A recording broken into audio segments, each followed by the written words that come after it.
अनिल जी से मान लीजिए आपको प्यार हो जाता है खुशबू जी। ये सब कौन है?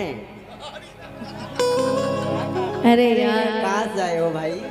अनिल जी को आपसे प्यार हो गया, अब प्यार की गाड़ी आगे बढ़ी। अनिल जी का प्यार उधर खुशबू से हो गया, सॉरी नेहा से हो गया। इधर आओ नेहा।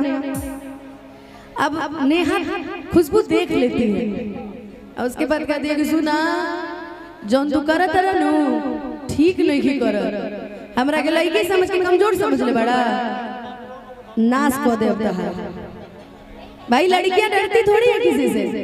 हम तो पहले भी कहते थे गलती रहेगा सर झुका लेंगे, गलती नहीं रहेगा तो खत्म।